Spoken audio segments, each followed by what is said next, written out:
run it. Hit the field, blast off, watch a mom fall. This is AFC North talk.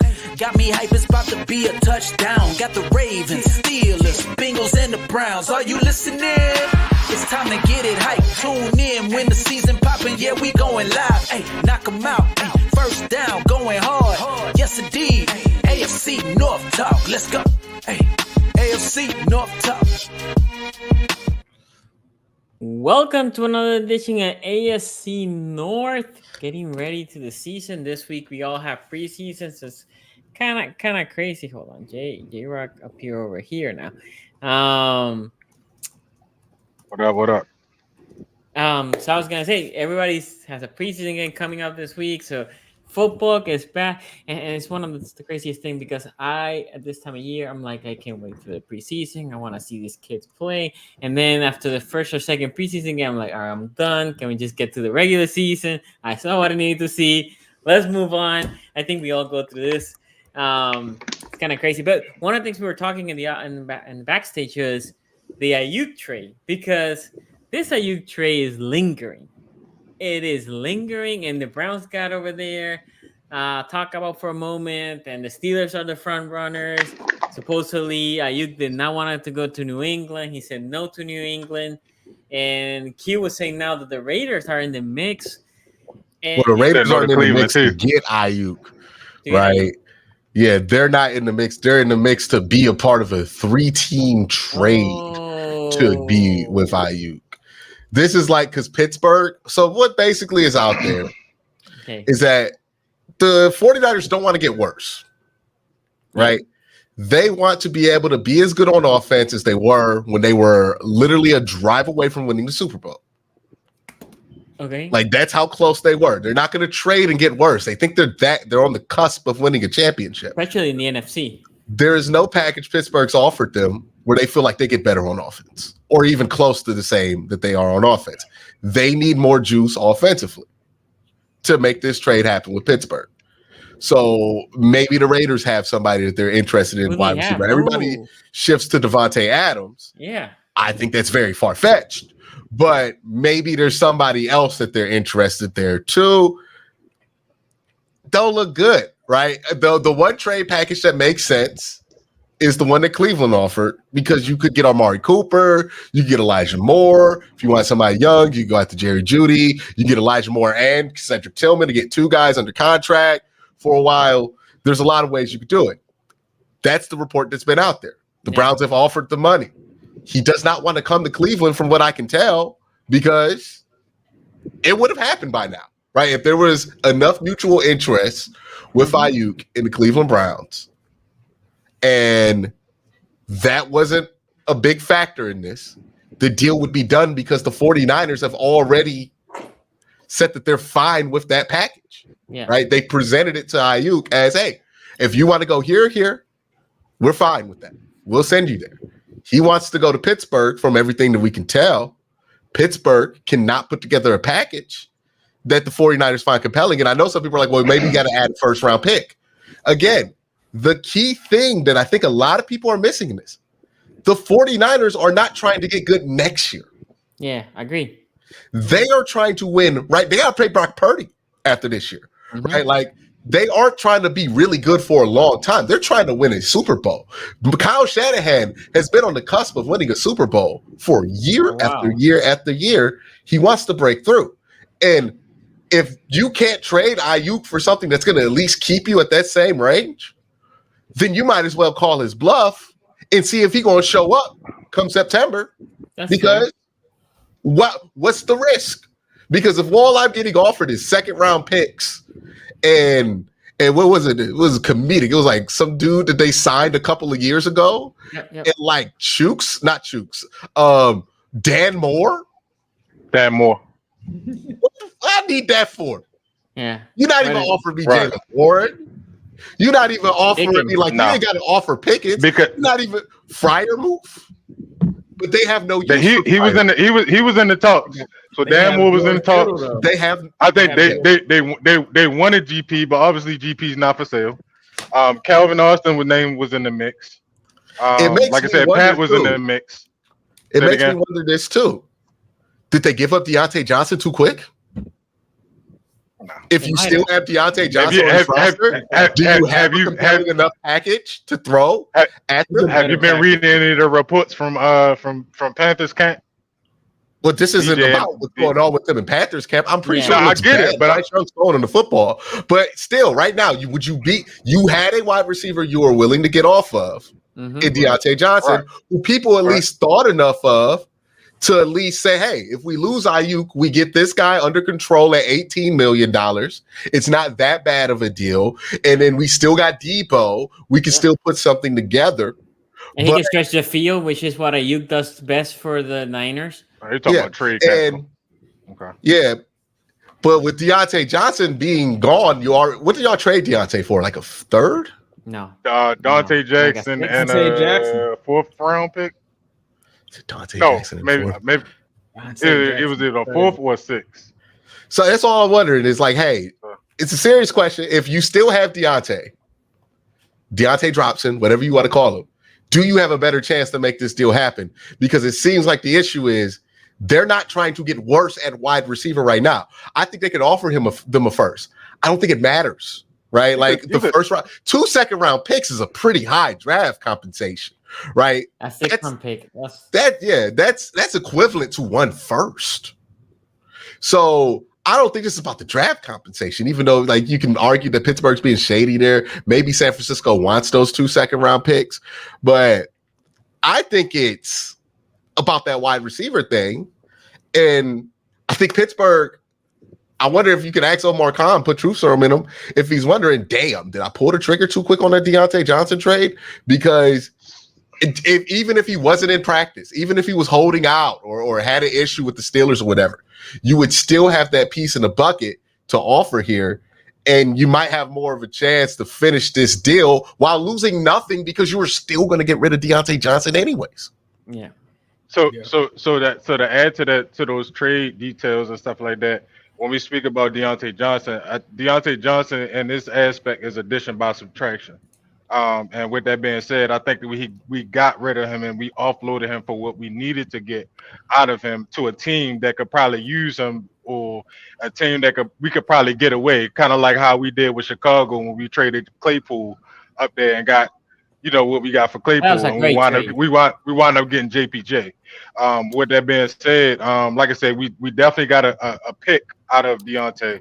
And I mean, with that being said, would you rather have those picks and what you got back with Deontay Johnson or Brandon Aiyuk? But what I'm saying is, where his value is, we wouldn't have got any more value out of that trading him to San Francisco rather than just trading him to Carolina, because Carolina was more desperate.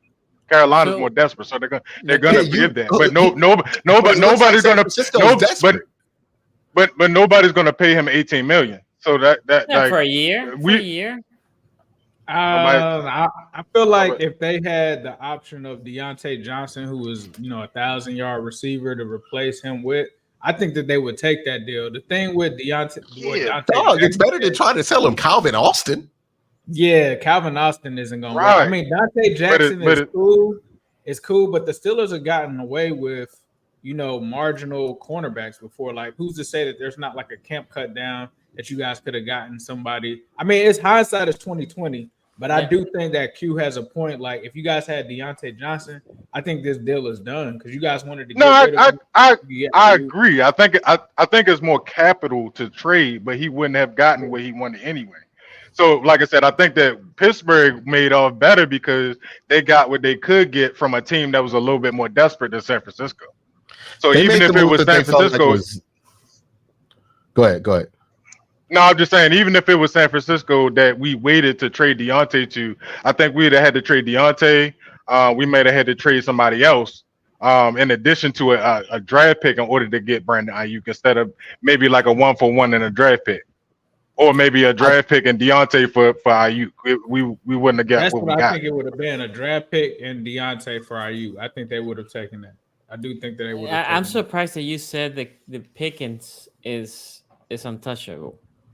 Well, because you want to pair. Of course he is. He's the number one. Yeah. Why not? Yeah, why wouldn't he be? There's no point in doing this trade, Sonny, if you're not keeping George. No, Pickens. there is because even though I personally don't fund Aiyuk as a top tier receiver, He is a receiver one, but I don't think he is the type of receiver that is going to command the money that he's going to command. Like, I think, in my opinion, I like T. Higgins more than I like Aiyuk. Let me start with that.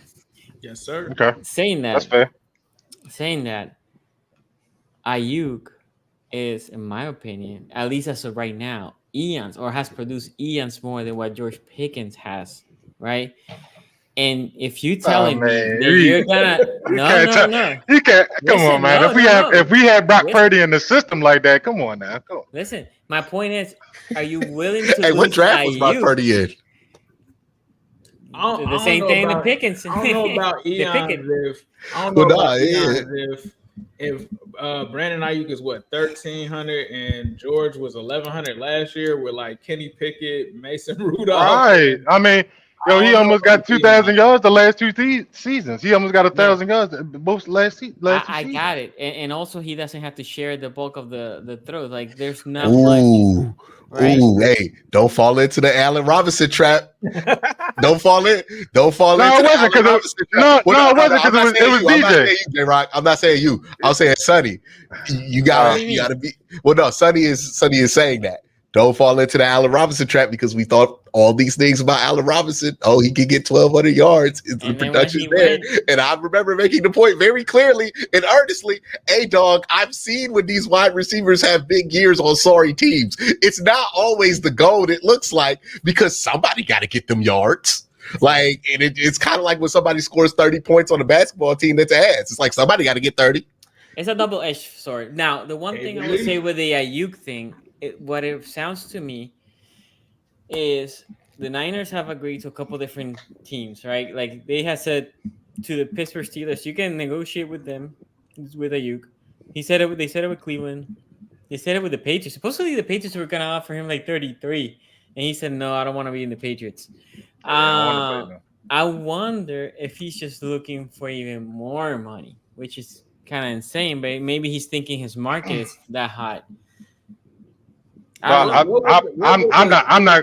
want to do too much speculation, but I would probably assimilate to who he want to play with. I think a lot of times, even when you look back at the Pivot podcast, he didn't name the Browns, he didn't name the Patriots as teams that he wanted to go to. So I mean, when it comes to the team that he wanted to go to, he said Washington. Even think he may wind up playing the Niners, but if not Washington, Pittsburgh. Sure. He said Washington, but like, has there been any energy about that going on with him? Washington's not offering them nothing. They out. You know, he played with the quarterback, Jaden Daniels. With the rookie. Oh yeah, he was at Arizona State. Yeah. Hey man, you can't. Also, this is another part of this whole Aiyuk situation. He's not good enough, and he doesn't play the right position to not only demand a trade, but also be extremely picky about where he gets traded to. Yeah. He just can't. He's not there. Like it's clear to me that Pittsburgh, like if they thought Brandon Aiyuk was a franchise changer, it don't matter. Would y'all want that first? Okay, we're gonna throw it in there. Y'all want this? We're gonna throw it in there. We're gonna get the deal done. You don't let it linger like this if you think that dude's like a franchise changer. If this were a quarterback, this would be done. Yeah. Right? It doesn't linger like this. Y'all did it for Minka. Why y'all not doing it for Brandon Aiyuk? Give him the first. Well, one, because like I said, Pittsburgh has always been a team that we're not going to pay outrageous amounts of money for anybody. I think that we slid by a couple years. TJ got paid. Recently, Patrick Queen got paid. I mean, Cam Hayward, some of those players, Minka. But with that being said, wide receiver is not one of those positions. And I think the last player to even get significant amount of money was Big Ben. So I think it's just more so like a conversation type thing. Like it's got to be that y'all gonna pay him though. Like there's no way he's coming to Pittsburgh if you guys they already say like you guys agreed to pay him. We can't pay. We cannot pay Russ, Fields, Najee. GP, but you're not paying anything for quarterbacks. You're not paying anything for Russell. But we talking about next year. Whatever he would have gotten this year. No, y'all gonna wait. Y'all gonna pay Russ? It's a 1-year deal. Yeah, I'm like you. Russ already got paid. Y'all gonna pay Russ? Hey, this is good news. I didn't know this. I've heard the report from somebody in Pittsburgh saying the plan is to play Russ and hopefully extend him. Like, we had to see how the season go. We had to see how the season goes for that. Boy, y'all's cooking something I used to eat a lot back in the day. Boy. And realistically, we may get away with the vet minimum like what we got this year since he already got paid. I mean, you on the downstroke. 14 for him this year? I mean, so how many years more you think you got left in the tank for Russ? Well, Russ, how many years did he have left in the tank 2 years ago? Yeah, I was gonna say negative. I was gonna say negative. I mean, even like I said, even when people say that, I definitely had to go back to the numbers though. As bad as Denver did last year, I think he played better than any quarterback in the AFC North. I mean, no quarterback in the division had 26-8. JayRoc, and I was on a bad team. And tell me you believe that lie. See, this is what the offseason does. We watch these numbers and we act like we believe these numbers. I'm just saying. In reality, you knew that you were more afraid of going up against Joe Flacco and the Browning dude that Cincinnati started than you were about Russell Wilson. We know this, dog. I get the numbers were good for Russ last year, but we all watch Russell with, yeah, man, that's a dude who's actively not making his team better. And then he got off the team and the team got better by starting. I don't even remember who they started at quarterback. Was it Drew Lock, man? Was it Drew Lock? It was Stidham? No, Stidham. There's no way it was Stidham. Like $60 million to leave, dog. Yeah. Like what? Yep. That's not I good. think that was a little bit more personal than it was. Dog, how personal it gotta be in football for us to say 80 mil. Take it. Mm-hmm. Take it. We'll eat it. And it's not like they were like they took who they take in the first round? Bo Nix. They said paying 80 mil to get rid of you and drafting Bo Nix in the top 15 of the draft is worth it. We'll be better. That is what they think of him. And this ain't just anybody, Jay. This ain't just anybody. This is Sean Payton. And then the last guy who felt that way about him, who said, you know what, I'm going to start this dude, Geno Smith, who we haven't heard of for 10 years by the time that he started. And he thought that was a better option to play a Russ. And he was right. Carroll. And he was right. There is a lot of really good football minds that be like, nah, dude, I can't do it. And it might be personal, it might not, but if they felt like he was conducive to winning, they would have figured it out. Mm-hmm. Okay. We'll see. That being said, this is lingering. Usually, if a trade wants to get done, like SQ said, it usually gets done in. The more a trade linger, the more it's not going to happen. I want to know what y'all think, bro. Where does this, like, let's pretend the trade is going through. Sonny, Q, where do you guys see the Steelers at in this division? I see them in the same exact place. Doesn't really change anything. Wow. What do you mean? What? Wait. Seriously. Wow. Who am I supposed to put them over right now? Hey, am I going to put them over Baltimore? With like just adding Brandon Aiyuk makes Justin Fields or Russell Wilson better than having Lamar? We made a couple more additions than that. Okay. Nothing that moved you above that line before Brandon Aiyuk. But now you get ranked higher in the receiving. There's no way I'm putting you above Joe Burrow and the Bengals just because you got Brandon Aiyuk. It's not like they don't have good wide receivers there too. Mm-hmm. And they have a defense where they're bringing back their safeties from their last successful run. And then Cleveland's roster is just too stacked to compete with when it comes to Pittsburgh because you got Brandon Aiyuk. But the Browns are literally better in every other position group. We specifically talking about receiver cores? No, you talking about receiving cores? I didn't know you were talking about as a team. No. I'm saying period. Like, no, it doesn't change total overall. Yeah. Period. Yeah. I think you'd be number 2 as a wide receiving core, probably, right? You'd be above Cleveland. You'd be behind Cincinnati. And I would have put you at 1. So I hope that's not what you were hoping. But based on the question. Okay, go ahead. I was about to say I was going to say 3. I was just going to say, based on the question, would I put you higher than any other team in the division? No, because the one thing that the Pittsburgh also, even if all these guys who are coming prime, like from their prime, We're talking about there's a glue period between this quarterbacks, whatever the quarterback, whoever ends up winning the job, the receiver and the coordinator. Remember, we have Arthur Smith run the ball, right? Run the ball. Exactly. So there is a lot of changing parts. Now, I do think it moved the needle in the sense that I think they're going to be more competitive. The Steelers will be more competitive. Yeah. And look, this division becomes four-head monster. Nobody wants to play this division even more if you have both Aiyuk and Pickens. But would I put you over Baltimore, Cincy, or the Browns? Nah. There's a lot of things that have to go right for Pittsburgh still to win.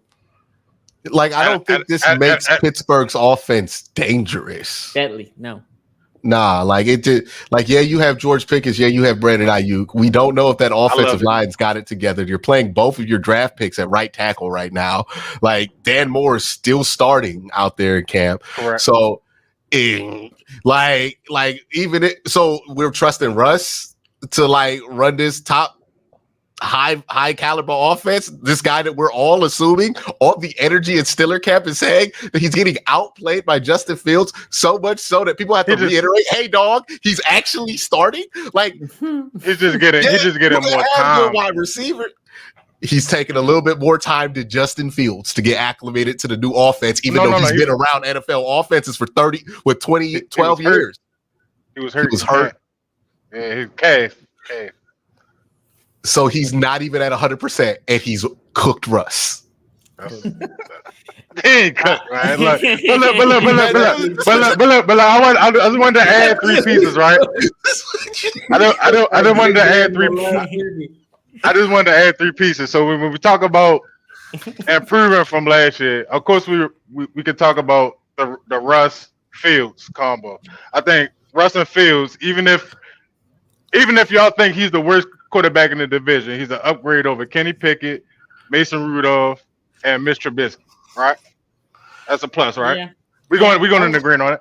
Okay, so then we go into an upgrade from my tricycle. It don't mean I'm moving fast. Okay, right.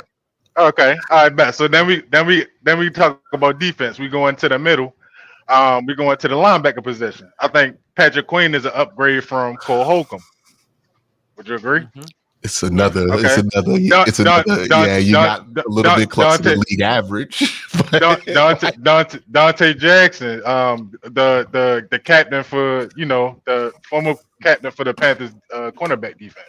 I think he's an upgrade over Levi Wallace and Peterson. Patrick Peterson. I hear that. Then when we speak about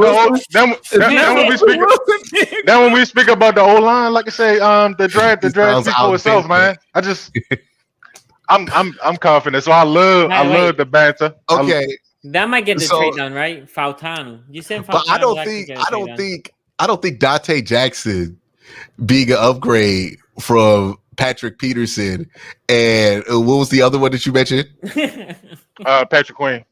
Patrick Queen being an upgrade from Cole Holcomb is enough to catapult you above the Baltimore Ravens, who had the best defense in football last year and the reigning MVP of the Cincinnati Bengals, who have Joe Burrow, Jamar Chase, T. Higgins, and they might have a much improved defense. And they also, when they were healthy, were a two-time conference championship game appearance team. Yeah.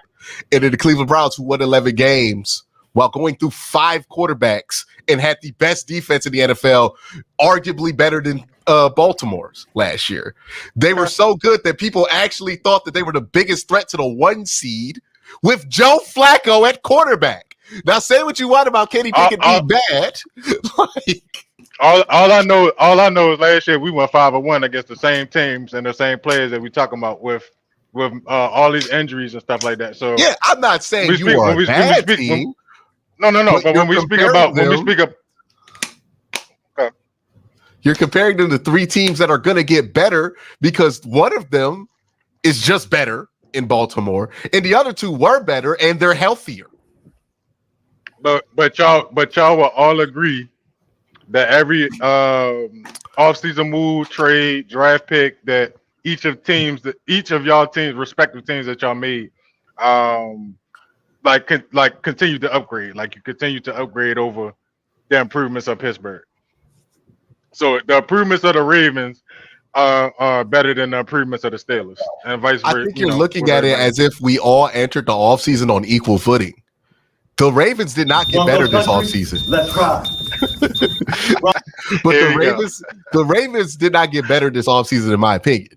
That being said, the gap between the Ravens and Steelers was large enough that they could not get better. You could get a little better, and they would still be better. I think the Browns did get better. Okay. I think the Bengals did get better. And I thought that both those teams were better than you last year. And they outpaced you in getting better this year. And I didn't really think it was like every other team in this division. The win-loss total don't prove that. Yes, it do. We talking about wins and losses, though. You were in last place. I know, but he's talking about we weren't in last place. You were in third place. Right. And you had your starting quarterback. And we had 5-1. No. Was the team that lost? We had 3 quarterbacks, and out of those 3 quarterbacks, you had 3 quarterbacks. Your quarterbacks were garbage. You just admitted this. I agree. And we were still third place in the division and 5-1 in the division. That's what I'm saying. If you made improvements, you can only go up. Do you think that the Steelers are a better team right now? Because right now that argument doesn't make sense with the Browns because the Browns had a better record than you. So do you think that the Steelers are a better team than a healthy Cincinnati Bengals? Do I think that they're a better team than I'm always about IU? So yes. Well, no. Like, just trying to be objective here. You think they're a better team than the Cincinnati Bengals? I do because I think that when you speak about even like defensively, I think defensively we're better than Cincinnati. A little bit, yeah, but like not enough. The gap at quarterback is gigantic. Yes, like the Grand Canyon. Yeah, like the Grand Canyon. Okay, it's a massive gap. Okay, and defensively, with Aiyuk, you think that a team like Cincinnati would be able to shut us down? Offensively, y'all were one of the worst. I think they have a chance too. They have a good pass rush. No, not a chance. Everybody got a chance. It's, any given Sunday. But I'm saying, like when you look at the roster, you look at what they could have did last year. Look who you're at. You're asking me if I'm relying on Justin Fields and Russell Wilson to reliably tear up AFC North defenses. If that is what you're asking me, I don't care if Aiyuk and Pickens are there. I don't trust that. I don't trust that. I think that you will have we've been here with Pittsburgh before where they've had good wide receivers and then you've still had disappointing offenses. We've literally been here since we've done this show where it's like, oh, Juju Smith-Schuster, he should get 1,300 yards this year. I mean, you go back to Emmanuel Sanders, AB, Marcus Wheaton, what's the name? Marquise Bryant has fallen. Since Big Ben has gone, since you guys have gotten to the point where you bench your starters in mid-season, the production hasn't been there. You could blame it on the wide receivers, but y'all was trying to tell me Deontay Johnson has the potential to be an all-pro last year. We blamed it on the system because we got that new system with what's the name? Matt Canada and Ben's last season. So it was a conflict. System because y'all was blaming with Randy Fichtner. It's the same system Arthur Smith is out here running. It's the same principle. It's a zone read offense. It's at some point. It's not the system. It's not the offensive coordinators. It's just you don't have the quarterback. And that is a huge part of it. That could be true too. JayRoc, man. The last time Joe Burrow seen you when he was healthy, 355 and 4 touchdowns. Joe Burrow is that guy. So I would never kind of, put down Joe Burrow. So you think Joe Burrow is that guy, but Brandon Aiyuk just magically just closes that gap? I'm just saying I'm just saying, as far as when we talk about upgrades, I think we've been a lot more competitive. And if we went 5 in the division last year, as far as competitiveness, so you're saying we had a better chance. We just got a better chance. So I think we upgraded. So I'm not going to say it's sweet because I'm not going to say it's sweet because honestly, I didn't expect us to go 5-1 in the division last year. But I do think that we have a healthy chance at least going 4-2. Okay. We have a couple of super chats here, and then we'll go in the thing. Sean Murphy here says, "Love this episode. Cue the King Row Throther incoming." Oh yeah. This the linebacker show. Yeah, inside linebacker. Yeah. Right. Sometimes I think Roquan plays safety as far back as his tackles be. So let me make sure. or us, LeBron saved his legacy. TV12. Team USA did their thing today, man. They had me scared. I ain't gonna Let me lie. tell you something, dog. Steve Kerr, get the fuck out of here. I don't take you seriously anymore. What in the world was he thinking? Like, you saw them come back within 5, and I feel like everybody was thinking the same thing. Hey, man, don't put AD and Ant-Man back out there. Like, don't do it. They don't need to be out there. Every time Jokic see AD, it got nothing to do with AD. He just get excited. Like, he just start making everything, start seeing every pass clean. I don't know what AD did to him, but he don't need to be out there. He was cooking up Bam, too. What was it? Who's the dude that's, I don't know how he's on the Olympic team. Derek White? Kawhi? Yeah, Derek White. What made him think, all right, we're back within 5. Let's kill all our momentum and put in the bench. What? What? The only dude on the bench score was Joe. What? Steve Kerr, dog, I can't wait till they fire you for Eric Spoelstra. Like, he almost messed this up. This is so simple. Give LeBron the ball. By the way, LeBron looked 25 at the end of that game, dog. I ain't reacted like that to LeBron playing in a while.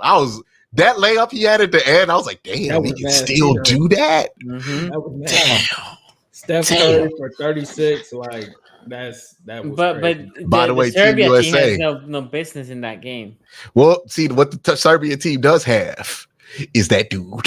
Yeah, they had that dude. And Jokic is that dude. Like, and when you got that dude, right? It's like when we was playing USA football, but for whatever reason, Pat Mahomes was out here repping Turkey. Hey, I guess Turkey got a shot. They got that dude. Like, yeah, but, I mean, the US has so many talented. Anyway, when you got that dude, you look around. If you Serbian, you playing with the Serbian Superman. Ain't no way you think you about to go in losing when you got Jokic. Like, it just gives you an extra layer of belief in yourself that you would never have. Why you think Bogdanovich was out here playing like Steph? Yeah. TV12 for 2028 flag football. Man, we do not need to watch his boring ass play more football. I'm sorry. Like, I'm good. I'm good. I've watched it all. I don't need to see him checked out in cover 2 and make the right decisions. It's like we've seen it. He's great. He's one of the best tacticians of all time. It's not very entertaining to watch. We're good. I'm good. Not no damn flag football too. Ew. Yeah. Gripflow here says, can you imagine if they put Russ? I'm joking. Kyle Hamilton or Roquan in a second round for Aiyuk. No, I say no to that, Grapefloat. I said no to that. You wouldn't trade Roquan for Brandon Aiyuk right now? No. I would do that. No, I would do that. That would be such a quick deal. They just want Roquan for Aiyuk? No. I saw my defense without a strong middle linebacker, what it looked like. When it's just PQ. Man, LJ Ford doing something, he can do exactly what.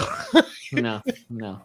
Larso here says the Steelers drafted Pickett over Purdy. That's so unfair to do. Yeah, I was gonna say. That's like people be like, "Oh, you didn't draft Tom Brady in the first round. How the fuck would they know?"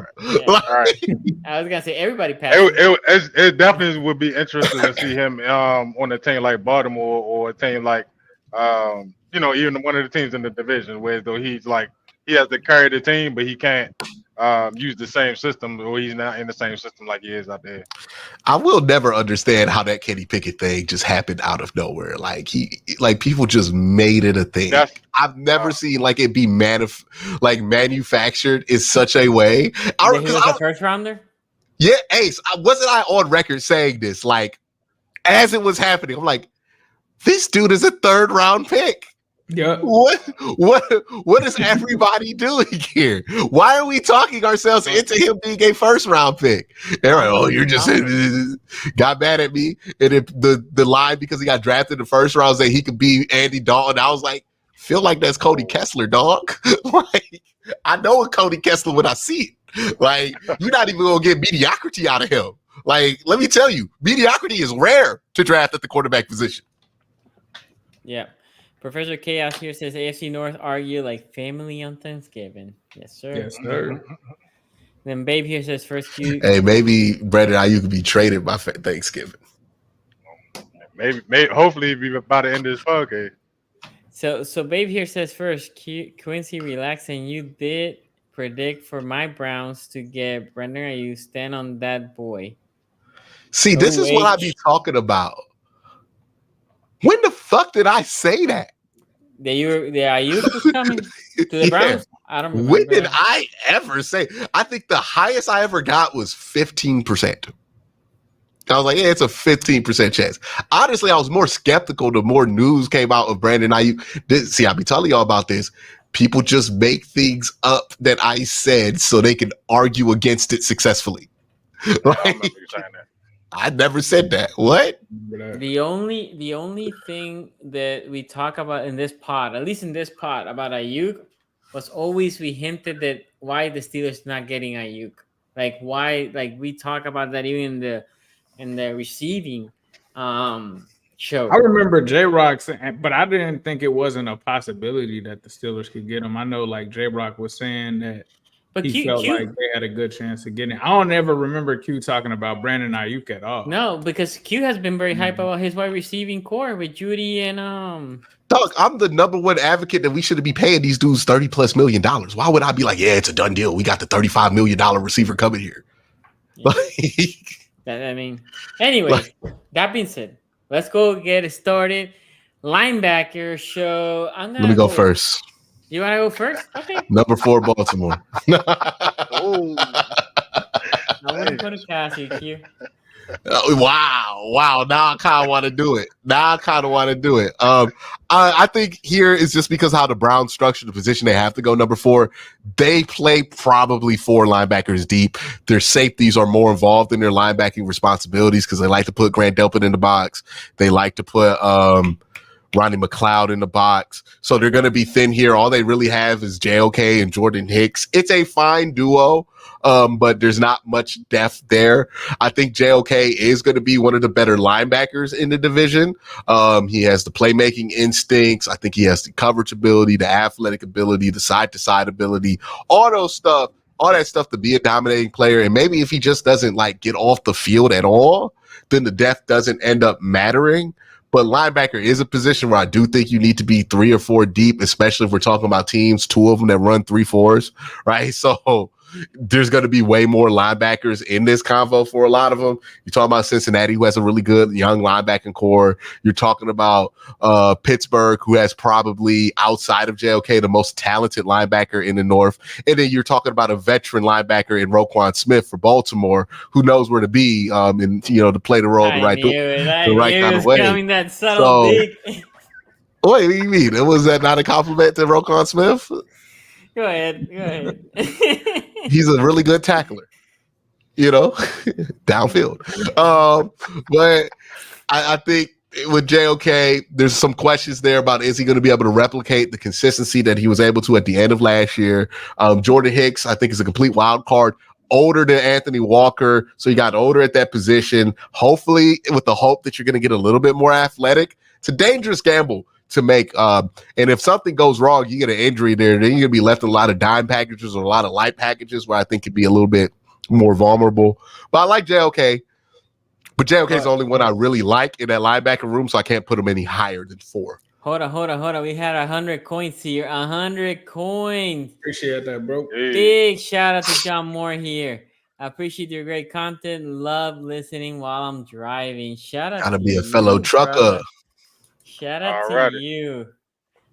Okay. Jay, I'm very curious. Who's your number 4 team? My number 4, I'm gonna go with Q, man. Cleveland. I think that they are the shortest, really, in the division when it comes to depth. Like you said, Jordan Hicks and JOK. I think they're the best receivers on the best linebackers in the team. I think that they have. I think after that they pretty much fall off. I seen if I'm correct. I'm not sure if the depth chart has been updated, but they have Mohamed Diabate and Landon Honeycutt. After you have the Jordan Hicks and JOK, and they didn't really kind of do anything last year. And they don't really have any kind of stat line. Don't they got your boy? Don't they got your boy? Your boy's over there. Devin Bush, right. That's even worse. So you actually went down because you got that. You actually got worse. You actually got worse with Devin Bush. Devin. So I mean that definitely doesn't hurt, and I mean help, and I mean, you know, I just don't see them being even better than any other team in this division right now. So I think they got number 4. Before we keep going, I will say this. Thank you for everybody that is joining the live stream. Make sure you like. Obviously, if you want to super chat so we can highlight that comment, that'll be great. But also likes help us a ton. So make sure you engage and comments on the video. Please like, comment, subscribe, Ace. and tell somebody. Yes, tell somebody. Yeah, Ace. for me, I had obviously all of the rooms. I think it's a pretty tight race. So I had to look at the numbers to figure out which team, how they stacked up and stuff like that. And so I took the first 2 linebackers of every room and pretty much looked at their last 2 years, tried to put some numbers together. And to me, from what I've seen, the Browns and another team are pretty close. However, when it comes to yards per completion, when it comes to quarterback rating, when it comes to combined tackles and missed tackle percentage, they got the Browns there. So I would put the Browns there. I do think Devin Bush isn't good, but if Devin Bush is like your third linebacker, he at least has started and had some, some. He's bad though. He's bad. He's bad. Let me tell you something. Ace. Devin Bush ain't serious. Devin Bush is auditioning for this team during the kickoffs and preseason because that's the only thing he's going to do for this. Okay, absolutely no. Nathaniel Watson is more likely to play. Muhammad Diabate, Tony Fields, all those guys are more likely to play than Devin Bush. Devin Bush only sees reps when DTR out there, and that's our 4th quarterback.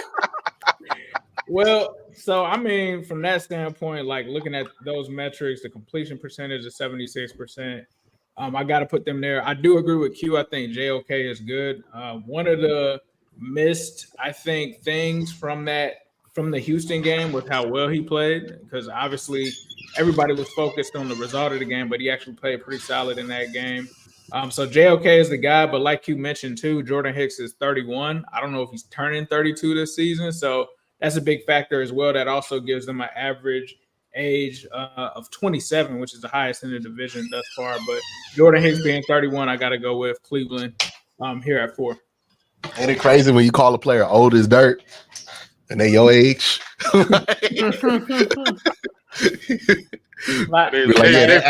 years is way too old for linebacker. Football years is almost like Doug years, man. I mean, they kind of a little bit different. And especially depending on the position. I was looking at Mike Hall and I was like, that is a baby. That is a little boy.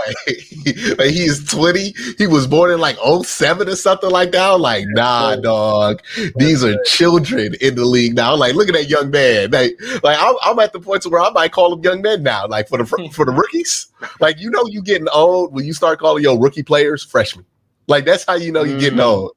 He's a freshman. Or when they call you the OG on the basketball court, dog, they was calling Myles Garrett Unc. Damn. And Myles was like, I guess they kind of right. Myles Garrett, even somebody like Roquan. Roquan is what, 27, 28? Roquan been Unc since he got drafted, to be fair. That is an old soul. He looked about 40 in the face. No, him and Khalil back. I bet they got along immediately because I've never met somebody who's 22 but 45 at the same time. That is fair. Minor for the Ravens. That's a minor. 26 is a minor for the Ravens. I ain't gonna lie. No wonder he fit in so well with Baltimore. They're like, oh yeah, he old. He young, but he old. He like that. He like it slow down here. He's an old soul. Definitely, he's an old soul. I will give you that. He be saying folk things before he be playing the Browns and stuff gotta hide your kids. Okay, uncle.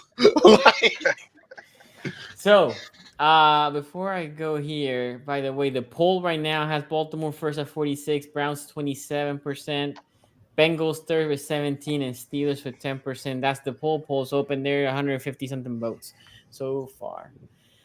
Y'all hate Pittsburgh, yo. It must be a bunch of Brown fans. So I was struggling with this one. I'm not gonna lie. For the 4th, I was struggling. I'm between 2 teams. Y'all know I love JOK. if y'all are listening to the show for a while, remember how when Kenny Pickett got drafted by the Steelers, remember? When JOK got drafted by the Browns, that we weren't live, but we have an internal chat, and we were like, of course. Oh, dog. I was celebrating on my stream. Yeah. I was going crazy. I was begging for that one. I wanted the Browns to do that first round. So, yeah, we were talking about how JOK was probably like a backing of the first round. I thought he'd be like top 15 that draft. We talk like mid to like I thought it was going to be between 20 and 25. That was what I thought, because being a middle linebacker, and by, not many get drafted high, right? Although JOK is a little bit more versatile. The problem with JOK is his size, right? That's always the dig with him as a middle linebacker, the pounding you get and all that. Saying that, I'm gonna have number 3 edging the Browns, and it's because look, JOK. Some of the stuff that the Q said here, the utilization, how they basically have morphed that defense. It's JOK, and the rest really don't matter. It's JOK, and the rest is there so they can bring in case JOK gets injured. If they need, it's a running play, right? And then you want to have a couple more linebackers to just control that running game attack. I love JOK. One of the linebackers, I did similar to what Ace did. Of the top 2 linebackers, JOK had the highest miss rate of tackles. And one of the things I think it is because, it's his frame. And JOK is good in space. When a running back downhill comes, again, the frame. I think that is what limits JOK. Hell of a player. I'll take it in Baltimore next to Roquan. I think he will be great, like similar to PQ was. But that's the reason I have him for. I think of all the 4 teams. So you saying he's a sidekick? That's what you're saying, Sonny? Saying he's a sidekick? I just think... Don't it feel like every time we talk about Roquan, it ends up sounding like a sidekick, but we can't say that. No, not that Roquan. We need somebody else to do the flash. I think elevated by Roquan. Bro, this is like in Batman, we're working with somebody who had superpowers. And it was like, look at Batman. You said Roquan would make him better? That's what you just said? I think if JOK plays next to Roquan, JOK he would elevate Roquan. Yes, I agree. JOK would be better. Anyway, which is interesting because I want to see what Roquan does this year with that young boy. Well, he already converted a young boy to a man and got paid. This is a different task though, because Pat Quinn was like in his 3rd year in the NFL by that point. Yeah, like Trey Simpson is like what, a year, second year in the league. He's going to second. Great special, and he is much smaller, much smaller than Pat Quinn. Well, he is similar frame to JOK. Like frame wise, they look. I think he's a little bit lankier because he played safety at Clemson, if I remember correctly, right? Yeah, he played both. Yeah, and JOK was still a linebacker in college. Yeah. Okay, before we keep going, let's talk about our sponsor real quick. And we have word from the sponsor. What's up, everybody? Chris here from Chris Gates Fitness and the online fitness training camp. I would love to see you in training camp this month. We have the August program, which just launched. Everybody's diving into it and having a blast doing some football-specific exercises. We have football pick'em coming at the end of this month, where I'm going to be giving away free supplements to winners. We're doing a step count challenge in September. Going to be giving away a treadmill for that. So there's lots of fun stuff coming. AFC North Podcast has a discount code. Make sure you hit the link, head over to the website, sign up, and I will see you in training camp. Check it out. Check it out. My guy, all the descriptions below. He was a listener to the pod. Great guy. You can hit him up. There's a Facebook group. He has a lot of incentives as you get to your milestones. And like he said, a lot of raffles and stuff like that to keep you motivated. Got to lose that weight before football season. If you want to have them chicken wings and that beer and them potato wedges. Or you got to do the work during the season. So you don't start the season at safety and end the season at DT. And if any of y'all win that treadmill, man, let me use it. Oh, have you seen this real quick? This is not AFC North. Jerry Jones says, I don't have an urgency to get done the CeeDee Lamb deal. Right. CeeDee Lamb will tweet that and says LOL. Jerry Jones money. Because they know CD gonna want like 50. Limited. It's unlimited. Yeah, that's backfiring now. When you got to pay Dak, you got to pay CD, and you got to pay Michael Parsons. Hey, if I were these wide receivers, I would be very, very, very, very cautious because that wide receiver bubble is like this close. They're close. I agree. Because like you can see it now with the Aiyuk thing. The problem is, to make it a quick analogy, the problem with the wide receiver market is literally how we treat pretty good NBA player that gets paid supermax, right? And then that's how there's a certain guys that should be getting this max, right? We talk about the Chase, we talk about the Jefferson, but then the second tier are getting the pay exactly the same as these other guys. But they're who you guys got to blame for that? For this receiver boom? No, who? The Bengals. We started it all. Now everybody want wide receivers. Now everybody want to pay wide receivers. Well, y'all were a part of it. But I do remember the team that beat y'all in the Super Bowl that year, to be fair, had like 4 of them too. When they had Odell, they had Coop, they had Van when Van was still good and not on the Steelers. They were really deep at wide receiver that year, right? But Q slide, he slide them in there real smooth, don't he? It was 3 years ago. Odell was good too 3 years ago. Ask Sonny, how was that? Yeah. Yeah, I mean, yeah. Anyway, hey, I don't think football time. New York. Huh? I always say this. It's going to be so hard to explain Odell Beckham because he could have legitimately become Jerry Rice if he did not get that ankle injury in the preseason. Like, that's where his career was going towards, and it just kept derailing. Like, it was one derailment after another derailment after another derailment. I have never seen destiny take it from a player like they took it from Odell Beckham, because like every step of the way they're like, nah, like, oh, you come back from Cleveland, they win it, took your ACL. It happened twice versus Cincinnati. Yeah, it did. I bet that boy hate Ohio. Miami already knows how the story ends and was like, yeah, I'm gonna cut a check for that. But they got him playing the Robbie Chosen role. Yeah. Like, that's what they had Robbie Chosen doing last year. Yeah, because he's what, wide receiver 3 there? Yeah, no, he's not a wide receiver number anymore. He is just another dude that they throw out. It's like when you see Julio Jones on the Eagles, it's like, oh yeah, what'd he do? He's not a number wide receiver. He's just in on certain packages. Yeah, you're right. Yeah, because I don't think he came in the game last year until Denver they was getting blown out, or they was blowing out Denver, by 7. It was like 70-20. I think. Does Julio Jones still play for the Eagles, by the way? I thought he retired. I hope he did. Yeah, because it's sad, because then people will remember this Julio Jones, and they're gonna forget how crazy Julio Jones was. Nah, I remember Julio on the Titans. A lot of Titans fans told me about playoff Julio. Hey, while we at it, y'all remember AJ Green on the Cardinals? Yeah, that was crazy. That's kind of sad too. Yeah, that's kind of sad too. That's why he had to get like one year in there and get up out of there. Like, yeah, bro, it's time to go ahead and let it go. Hey, bro, when it's time, it's time. Yeah. Yep. Okay, number 3, Q. Number 3. I gotta go Baltimore here. Number 3. Oh. I like Roquan Smith. He's a really solid, fundamentally sound player. You know, he's somebody who's going to be where he's supposed to be.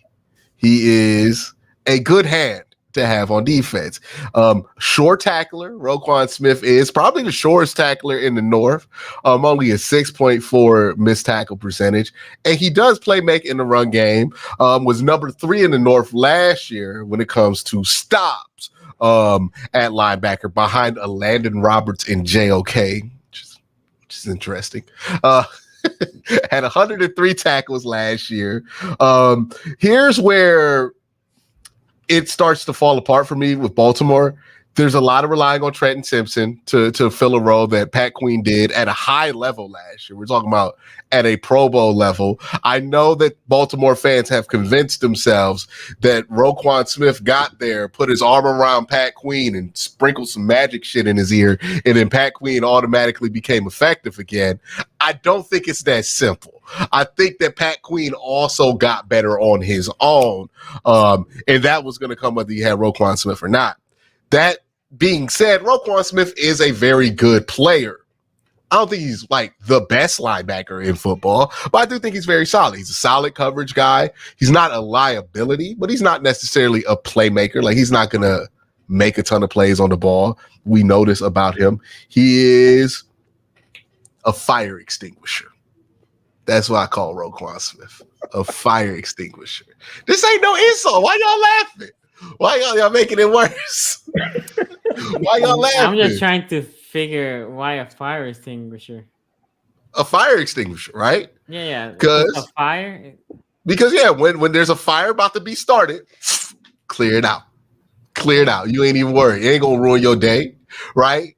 That little run that could have been 30 yards, Roquan got in there and made sure it was like 8. You know, they still gonna get the first down, but it ain't gonna happen as fast, right? That pass that they was gonna throw over the middle, Roquan not gonna be so out of place that he's not gonna make the tackle after he gets beat, right? But he's gonna get beat in coverage. Yeah, like he's not gonna give up the big play. That's the thing. Roquan gonna make the tackle. Hold on.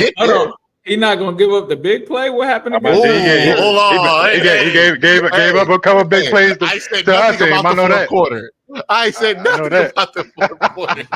The one play 2 years ago, and we still can't let that one go. Where was he in the fourth quarter versus Pat? Hold on, no, don't just be like that. Where was he in the fourth quarter versus Pat? Do you remember Roquan Smith doing anything? I remember Travis Kelce running all up and down the field. Yeah, but Travis Kelce was not the assignment to win the game. Yeah, that's what the one I said 2 years ago. But Kelce was not the assignment of Patrick Queen. That was Kyle Hamilton's assignment. But if Roquan was like that, wouldn't you just put that? You just put Roquan on him to shut that down? They're both like that. They're both like that. They're both like that. He's supposed to be the best player on the defense. How is he getting out like that by Kyle Hamilton? If you have I want a legitimate question. Forget about the names. Forget about me too. Forget about the names. Forget about the names for a moment. You have an all-pro safety, all-pro middle linebacker, and you have a tight end, and you're gonna pick one of those two to cover. If I feel like I have a big tight end that can cover, and it's Travis Kelce. I'm gonna put that linebacker on Travis Kelce because what does Travis Kelce do? Because our safety is 6+. But what Travis Kelce is not known for putting dudes in the spin cycle. Travis Kelce run through people's chests. You want weight against Travis Kelce. You want to use size against Travis Kelce. Also crafty. We put Pratt on Kelce, man. We put Pratt on him. You put size on Travis Kelce. Yeah, but Pratt. To be fair, Pratt. Arguably better than the safeties you had last year. Right? I mean, Pratt is always on the. And I'm just like my point here. If you're asking me if I want to put a safety on a 6'5", 250-pound tight end, no, nah. Hold on. Especially when as thin as Kyle Hamilton, like you're doing that because you feel like that's the only person who can keep up with them. Safeties are not big. Yes, but this safety is 6'4". But he's 200 pounds. 200 pounds. Yeah, like he's tall and all, but this ain't. Travis Kelce is not just winning with jump balls. Travis Kelce is going to catch something short and run straight into it. Also 6'4" and like 50 more pounds. If he could stay with him, he got a better chance to kind of like defending the pass as opposed to making the tackle in the open field. But once it became obvious that it was hard to stop Travis Kelce in the Yak game, if they felt like Roquan Smith could make that adjustment, you would have made that adjustment and switched up who you had it because you clearly weren't able to control Travis Kelce in that game. That's all I'm saying. This is what I mean with Roquan Smith. Really good player, but when we talk about best linebacker in the NFL, best defensive player on this defense. That is stuff that you're going to ask a linebacker who's in that position to shut down. If Ray Lewis were in that position, do you think he's letting Kyle Hamilton handle that? He would let every the 49ers. The 49ers are putting every play free safety. It's a completely different situation. Yeah, but my point, you got Kyle Hamilton on the line of scrimmage playing slot, like just to hold down Travis Kelce. But once that became obvious, it's a mismatch. They did not adjust, and they didn't adjust because they didn't feel like that was an adjustment that would help them. Because Roquan, look, again, like I said, Roquan will make the tackle after he gets beat in coverage, but he's gonna get beat. He's just not that lockdown kind of dude in coverage. If he was this lockdown dude in coverage, you would not be arguing with me about if he should be covering Travis Kelce, because he would have been covering Travis Kelce, right? Like, this is what it is. And we can say, oh, it's Travis Kelce, but ain't we supposed to be saying that same shit about Roquan Smith? Yes. This is how I know y'all don't think he like that. Y'all just hear that he's like that. Like, it's not like that with him. But he's a good player. He's a solid player. I don't think he's the best playmaker that you can have out there. And that's why I worry about Baltimore is who's going to playmake at that linebacking position now that your playmaker and Patrick Queen is gone. And that roster is very thin. Because of the respect that I have for Roquan, I put him here at 3. I could have said the Browns got a better playmaker and Jordan Hicks is a veteran. Boom, number 3. But I got respect for Roquan. I put him here at number 3 because I think he's a solid enough player. He's solid enough in coverage. Again, he's a fire extinguisher. The house ain't going to burn down when Roquan Smith is at the house. Got it. Okay, so. But the kitchen might get damaged. My number 3. I'm gonna go next. My number 3 here. My number 3 here is the Steelers. I think the Steelers upgraded. They upgraded. I can't wait. By the way, I cannot wait for the Steelers fans to tell me, after bashing PQ for the past 4 years, how they have the savior. Because that linebacking core has been trashed for the past couple of years. I think Patrick Queen is a good linebacker. I want to say that. Patrick Queen is a good linebacker. This is not me disrespecting Patrick Queen. I just like the other two better. Say that, JayRoc? I think. I'm just gonna let him finish because Q just gave an example of Orlando Roberts being in the top 3 as far as stops in the division. They couldn't have been that bad. And then Cole Holcomb was on the same trajectory until he got hurt. But yeah. So what I would say with. Hey, dog, if I get to the end of my career and we start talking about Roquan Smith like Emmitt Smith, I've done my job. You know, like you have an agenda, and I know. But anyway, it's the truth is my agenda, Sonny. Okay, my agenda is getting the truth to the people. That's my agenda. Okay, Patrick Queen, right? Year 3, because I don't disagree that Roquan didn't have a magic powder to make Patrick Queen better, but he definitely, you can see from day one when Roquan got there, how and I'm analyzing Patrick Queen right now only, how Patrick Queen evolved as a player. And I think what it was with PQ, the pressure of being the main middle linebacker, the pressure of him being the guy. We couldn't put him to be the Mike. He got overwhelmed being the Mike. We had to have a safety from the back being the Mike when PQ was here without Rowe. That's why PQ was out of position a lot. That's why PQ wasn't flourishing. Now PQ is a very explosive guy. That's his trail. Like he is an explosive dude. And I think being next to Roquan allowed him to be that explosive guy.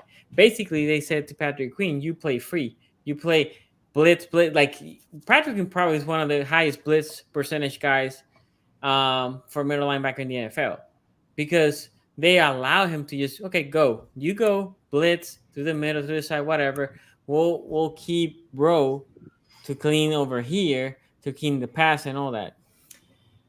I'm very curious how PQ is gonna gel. I don't think it's gonna be a catastrophe. I think he's gonna be good. But obviously now he is the guy again. And I want to see how Patrick Queen gels in that position, that moment. I'm always leery to a new guy coming to a new team. Even when it's to my team. I think Pittsburgh is still a good linebacking core. I mean, they have a good room because of PQ. But like I said, between 3 and 4, I think PQ elevates that room more than JOK, because JOK after him doesn't have much, and PQ has some talent behind him.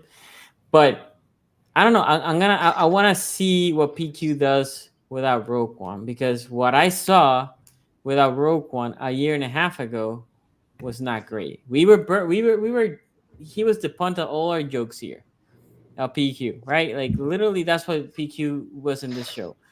Roquan got there. Nobody had jokes. PQ still struggles covering anything that is man. But hey, I think it was a solid signing for the Steelers. So that being said, Jay, who you had 3? I'm definitely something I'm interested to hear about your number 2. But yeah, going into number 3, man. My number 3 is Cincinnati. I think that we speaking on Cleveland. I think Cincinnati is just come up short when it comes to depth. My favorite player to play against on their linebacker core is Jermaine Pratt. Even though he's that solid, that leading tackler, he's a solid guy for them. But we had our way with him last year, and so I think that with Jermaine Pratt on that team, yes, it is a shining light. Yes, he's going to be their leading tackler. Yes, he's going to put up numbers. Yes, he's going to be good. But as far as like the depth that they have after him, I think it's Devin Harper, Aaron Casey, if I'm correct. Akeem Davis Gaither. It's Akeem Davis Gaither. Akeem Davis. Okay. And yeah, I still. Well, that just remind me, y'all lost Cam Sample for the year, right? Cam Sample's gone. Cam Sample for the year. Achilles. That's right. Yeah, but I think that, with that addition, with Cam Sample, I think that their linebacker core, that middle linebacker core, just had to work too hard to make up for those like I said, those missing players. Even Cam Sample, even though he's not the best lineman that they have, but he is significant enough to kind of have to make up for it. So Cincinnati is my number 3. So you enjoyed Jermaine Pratt's back-to-back games of 8 tackles against the Steelers? You enjoyed that? Nah, I just enjoyed watching him get pancaked by Jaylen Warren last year. By Chooks? On that sweet. No, by Jaylen Warren. No. Hey, so you had 3. Yeah, I got the Steelers at number 3, man. For me, when it comes to looking at what they have, like, I'm not a person that changes how I feel about people based off of 1 year. So, like, I got to see Patrick Queen do it again. Like, I'm not saying that he's not, he didn't have a good season, but him being in a new system, new team, not having a Roquan Smith there to cover linebackers, I'm just not sure how that's going to work out.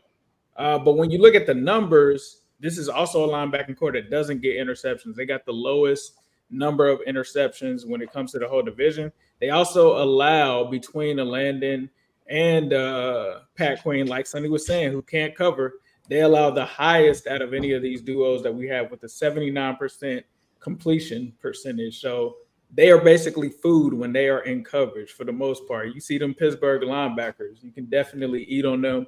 When it comes to yards per target, they're also down there. Quarterback rating, they're also down there. They allow 100.7 quarterback rating. Yards after carry, they're allowing the most when it comes to that. 253 per season is what they're averaging there.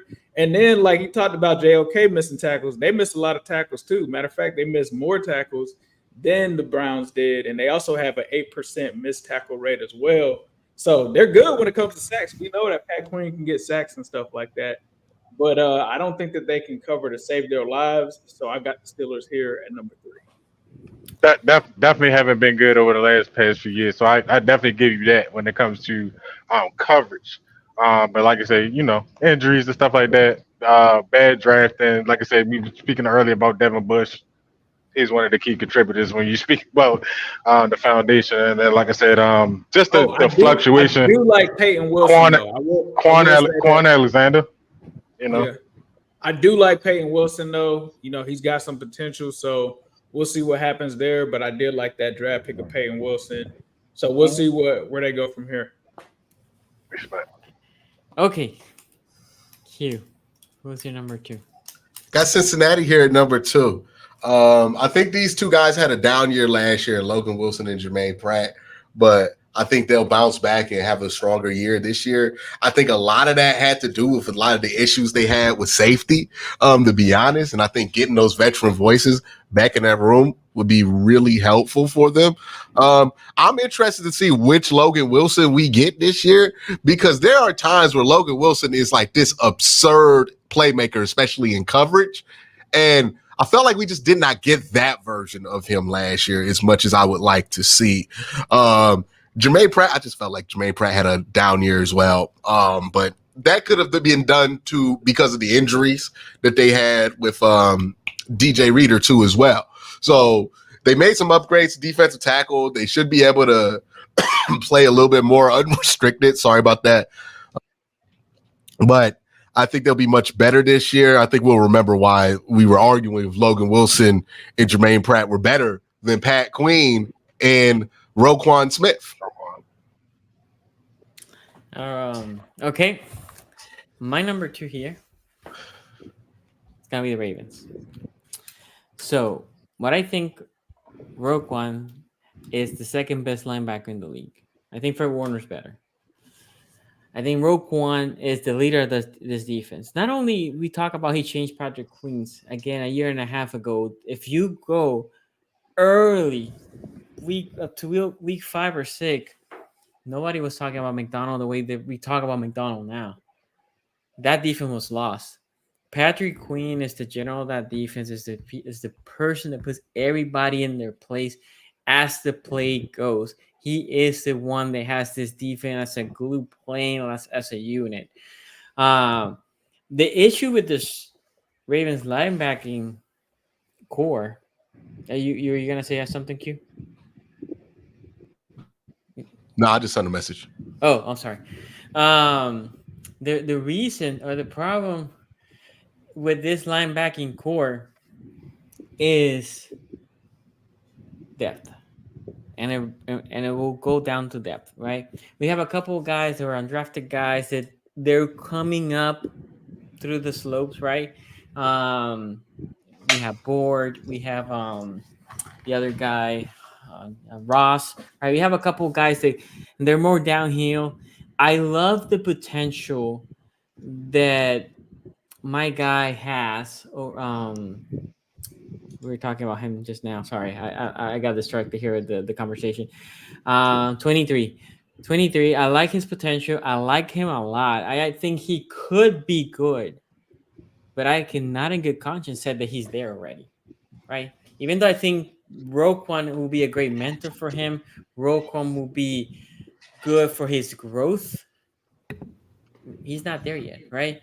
So I think this is the reason why the Ravens went and got Jackson, a third safety, right? So then they can bring a safety down more often, so they don't have to rely on 23. I think the problem with Baltimore for the room itself is that I think Rowe, again, second best middle linebacker in the whole league, but our room right now needs depth, and we don't have that. If Roquan goes down, this linebacking core is looking bad. So that's the one thing you don't have to worry about, though. Roquan's super consistent when it comes to his availability. He doesn't get injured, but I'm just saying if he did, this linebacking core. Although I like Trent Simpson, sorry that I forgot his name. There was another thing happening, and I lost the train of thought. Even though I like Trey, right? But Trey, we cannot say right now what is he? He's looking good in shorts. He's looking good in practice. He looked good against the Steelers in week 17. But okay, that was just one game. What is he going to be? I think he can fill that position of Patrick Queen. I think he can. Not on week 1, but definitely during the year. But in the meantime, I cannot in good conscience here come and say, oh, you know what? He's that guy. He might be, but he's not there yet. Although Roquan is, in my opinion, one of the best. And we have others, right? Like we talk about Malik Harrison is a guy that we use all over the place, and I think they're gonna use Harrison more as a downhill running situations, right? While Trent Simpson gets there. Anyway, I like the number one team that I have a little bit more depth, not on the top of the ticket. I like Rowe more than any of the other linebackers, but the rest of them, 2, 3, and 4, currently I can say that they show up more than my next guy. So that being said, Jake. Yes, sir. My number 2 team is going to be Baltimore. I like, of course, Roquan. Roquan is a solid player. Although he's 40 in the face, he's 25 on the field. Solid, man. I think he's like 28. Okay, 28. All right, like cool. 25. That's his age. Like Roquan get to that huddle, he makes sure he touch somebody so he get that half a time. All right. So you could count on him. He's very reliable. Like Sonny said, he has a good history, track record with being healthy. We all know availability is the best ability. So I definitely give him on that. I like Trent Simpson. I like the new guy coming up. Like I said, last year I think he had a decent game. Although last year when, as Sonny was spoke of, I think the last game of the season when everybody was down to their 4th and 5th string players, and we knew that the game didn't really mean a whole lot. It was still a type of game. Like I know for fact that the Ravens rest a lot of players, but as far as like Pittsburgh, we were injured a lot. So, but nonetheless, he still had a good game. And if that's any indication of what he could do, or him being able to grow into that role, I think that was a good game to do it. I like Malik Harrison. Like Sonny said, I think that they use him a lot around the field. I think he's very versatile, and I think that he has a good trajectory when it comes to the other teams. And then final piece, I really like the Ravens in general. Like the Ravens, since I've been a Steelers fan, have always had good defense, good linebackers, and it's the culture. So I mean, it's like they keep pumping them out. I don't know how they do it, but they get these guys from D3 schools, and then wind up they be the number one linebacker in the league or the division or whatever the case may be. So I just like the culture of the Ravens, and that's why they're my number 2 team. I think they do have the potential to be the top linebacking core of the division. Go ahead, Q. When did the Ravens had the number 1 linebacker in the league since Ray Lewis? I'm just speaking. You know what I'm saying? As far as like them being able to pull, Rose there. I'm being able to draft and not only nurture but cultivate linebackers to come in, whether they need number 1 linebacker in the league. No, I'm not saying that. I'm not saying that. No, I'm because they didn't. Oh, okay. All right, cool. Rowe, I have him as number 2, as I said. I think Fred. Yeah, number 2. And you love the Ravens, and you have him at number 2. So you got to multiply that by 5. So that's really he's number 10. I'm trying to be objective. That's why I haven't put the Ravens at number 1. I'm trying. So that's why I put him at number 1. Even though people don't think about it, I try to be objective in this ranking. That's why I don't. You said you're being the opposite of JayRoc. Is that what you're saying? I'm not saying that. I'm just saying I'm trying to be objective. Whoa. I'm trying to be objective. That's why. If not, again, it's the room. I think I said it. I think Rowe is the best linebacker in the division, but I had to put in count that Trent Simpson hasn't shown anything yet. I think he will. I think Trent Simpson will be there. I believe in the kid, but I need to see it. I'm just saying. Ace, go ahead, man. Your number. Roquan Smith. Number 2? Yeah, number 2. Me and Sonny actually agree on this, and I think it's just because of the question marks of Trent Simpson, and I think the rest of that room after that. Like, I get maybe Baltimore fans watch Malik Harrison a lot more closer. I remember them getting him. I don't know if he's going to have, somewhat of a bigger role this season. I would expect that to be Trenton Simpson. I don't know much about Chris Board, so I'm not exactly familiar with his game. I guess I'm pulling a Shaq there. I'm not familiar with your game. So I think when it comes to Roquan, we know what he is, right? But we don't know what the rest of the room is. And there's going to be more than just him on the field. Like, how does Pat Queen affect him, right? Like, the fact that I think he's still going to be a great linebacker, but is the linebacker core going to be as potent without those two? I've heard from offhand of some NFL players saying that Pat Queen hits harder than Roquan. So I know Q would actually like that one. There are some players that said that Pat Queen was underrated. Like a lot of people talk about, and I'm not trying to throw shade. I'm not trying to throw shade at Roquan. This is just what people have said about him from players. They said that Pat Queen is underrated, and he was one of the reasons that he didn't like going against the Ravens. And so that seems like it's going to leave a void. And if he is as good as people say, which like I said, me personally, I still got to see it 2 years in a row before I believe he's a top 100 NFL player like I saw this season. You got to be consistent with that. But if he was that for the Ravens and being out of that system, can Trenton Simpson come in and be that same guy? Now, I know his role was a little bit more rushing the passer. It wasn't really playing in coverage. It wasn't really being the green dot or anything like that on the defense. So maybe Trent Simpson can thrive in that role. We just haven't seen it. And when I looked at his numbers, he had to have played sparingly last year. So he basically played special, by the way. He's played special teams. He just played special teams. That's what it seemed like. And then one game. He played one game, which is the last game of the season that they benched most of the starters. Right. That's the game he played. Right. So, like, if they had, like, another veteran or somebody that I knew has played there or something like that, I would probably have them higher. But the fact that you just don't know what Trent Simpson is and how the loss of Pat Queen affects that room, I have to put them at number 2. Okay, and then number 1, wait, hold on. We do have a super chat here. My bad. Wait, we had 2? Did I miss one? Oh,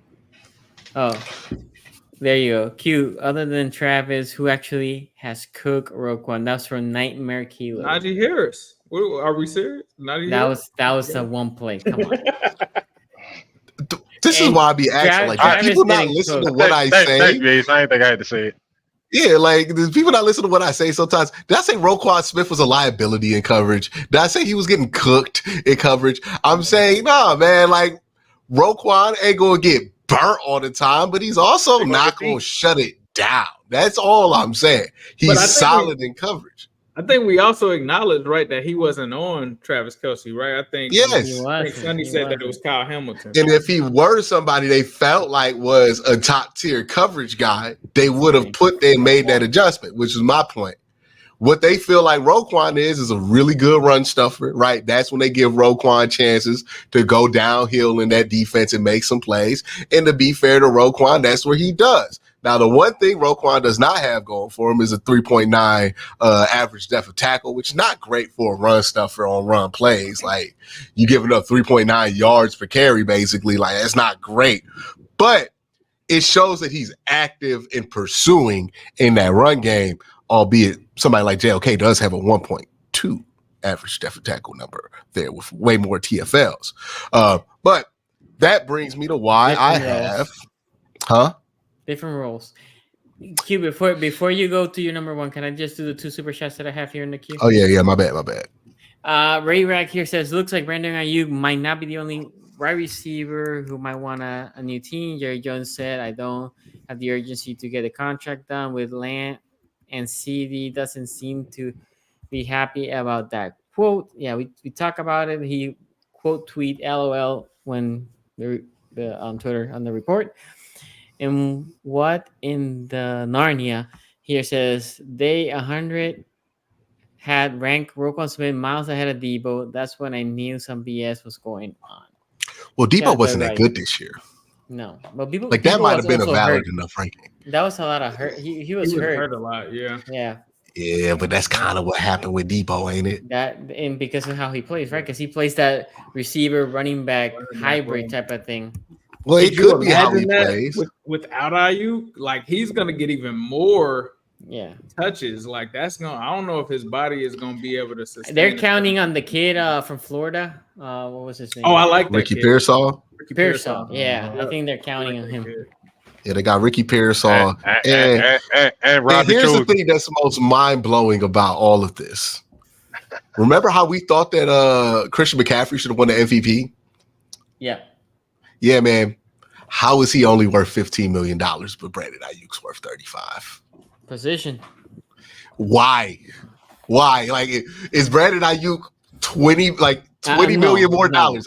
Does that make you more likely to win than Christian McCaffrey? I don't think so. I already said that. I think Aiyuk is a second-tier receiver, that he should not be getting the same amount that a Chase and a Jefferson's going to get. We keep giving out these contracts in the NFL where we acknowledge that this dude does not help us to win as much as this guy, but we're going to give him that contract because of position. And I feel like that has to end sometime soon because it's nonsense. It's how you end up paying $46 million for Daniel Jones because he plays quarterback. And then like you're balking at the idea of $14 million for Saquon Barkley when in Hard Knocks, the Giants front office admits that he's been the whole offense. Mm-hmm. It's just at some point we got to give the money based on if they contribute to winning games, because so much money is going towards we signing so many Tobias Harris contracts in the NFL right now, where dudes just getting money because they play the right position. And I don't think that makes sense because it's not resulting in what $30 million wide receiver right now is carrying their team to a championship without a really good quarterback anchoring it down. Like, you're not about the $30 million wide receiver yourself into believing Tua and Tagovailoa going to beat Pat Mahomes. They got two of them. They got $60 million of wide receivers right there. Still can't drag Tua over Pat Mahomes.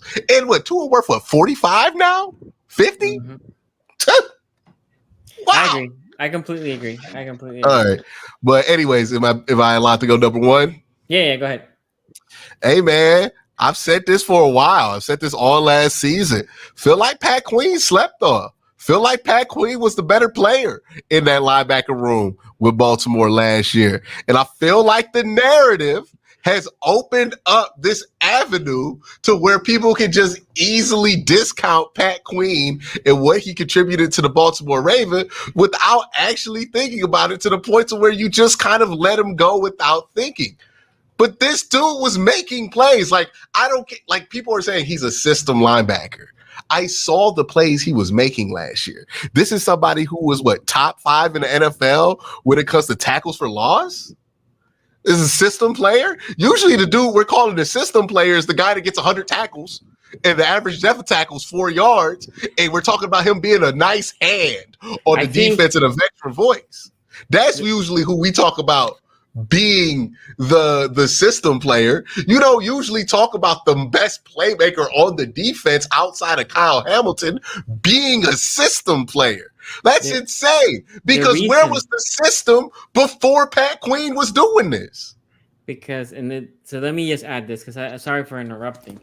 I think that what people call him a system is because if you see Fred Warner, if you see all the other linebackers, right, Roquan, Fred, and they're not blitzing at least half of the time. And the reason why PQ was allowed to blitz all that time, basically live almost and where the D tackles are, is because Roquan was there. So they allow him the freedom to create a fifth rusher with PQ, right?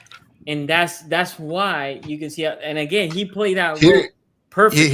Here's my point.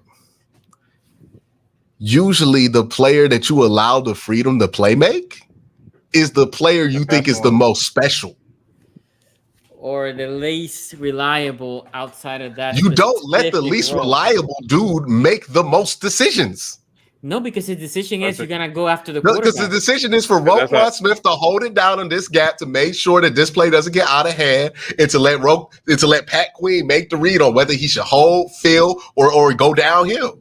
And right, he always went downhill. Yeah, I agree. But basically, he always decided. He wasn't just only going downhill, though. I feel like that discounts a lot of what he did. And I feel like also what I think a lot of Raven fans have fallen into, and a lot of people in the media have fallen into, is what Roquan Smith was what Pat Queen was 3 years ago is not necessarily who he's guaranteed to be. Like, we forgot that he's a young player who has developed over time, who has gotten much better over the years. It's possible that was always going to happen with Pat Queen, because it's not like he was a complete dumpster fire before Roquan Smith came here. This is another misconception. Was Pat Queen an inconsistent player before Roquan Smith got here? Yeah, but we were still, you especially, Sonny, were making the argument for the upside, for the flash. Is it just possible, like a David Njoku figured it out for the Browns last year, or a JOK figured it out for the Browns last year, that he figured it out? It also makes sense that the defensive tackle play got better over the last couple of years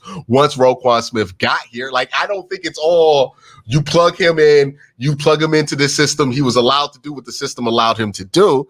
I think Pat Queen was playing well. The coverage stuff is much better than it was 3 years ago. I thought he made a lot of plays in the run game. We're talking about somebody, let me pull up the run defense numbers. We're talking about somebody who had 20 run stops, had a 5.8 run stop percentage, an average depth of tackle under 4 yards. Like, he was playing really well in that system. He was playing good football. We're talking about his pass coverage numbers. He was pretty fine there too. So I think Pat Queen's underrated here.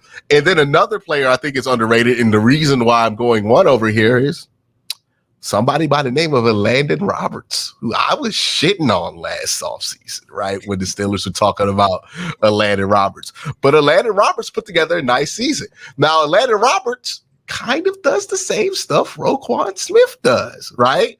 Holds it down, gonna be a good run defender, decent enough in coverage, not necessarily gonna be a shutdown guy, but he's gonna allow somebody next to him to make some plays. Now with Pittsburgh, they're gonna leave Pat Queen out in coverage a little bit more, but I think that's a responsibility he has proven himself to handle. If you look at just last year, Landon Roberts had 30 run stops, Pat Queen had 20. Those are the only two teammates in the top 5 of run stops in the AFC North.